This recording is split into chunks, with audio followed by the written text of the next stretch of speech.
Pemirsa, kapasitas lu sanesida keangkut miwah ke tampung ring TPA mewates pisan. Punika mawinan krama ngelaksanayang pemilahan sampah ngawit saking rumah tangga tursane keentungan ring TPA wantah marupa residu.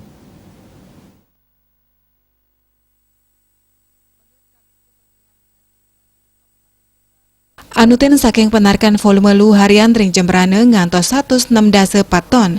Wau sida kangkut ke TPA apa? Desa Kaliakah wanten mekatah 3 dasa kali ton araina. Sejroning pemargian pengelolaan lu, paiketanipun nganutin peraturan Gubernur Bali nomor 7 Warse kalih tali plekutus inik pembatasan timbulan sampah plastik. Paiketanipun nganutin peraturan Gubernur Bali nomor 7 warse kalih tali plekutus inik pembatasan timbulan sampah plastik sekali pakai miwah Pergub nomor petang dasa pitu warse kalih tali siangolas indik pengelolaan sampah berbasis sumber. Punika mawinan paiketanipun ngaptiang krama Jembrane sida ngirangin pawigunan plastik sekali pakai tur ngelaksanayang pemilahan lu pantaraning lu organik miwah lu non organik. Mangde volume lu saneka silang krama sida akidik tatkala nganjing ke TPA wantah merupa residu. Ini kami pun sudah sosialisasi ke masing-masing desa atau kelurahan agar di masing-masing rumah tangga sudah memilah sampah masing-masing.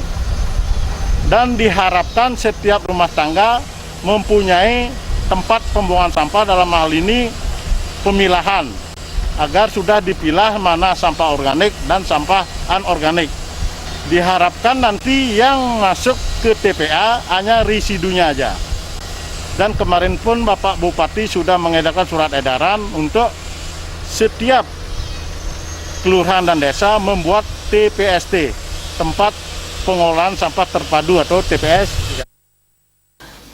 Ring TPA apa sampun ngelaksanayang pemilahan sampah lu organik keolah dados kompos miwah lu plastik kepupulang raris kadol ke pengepul.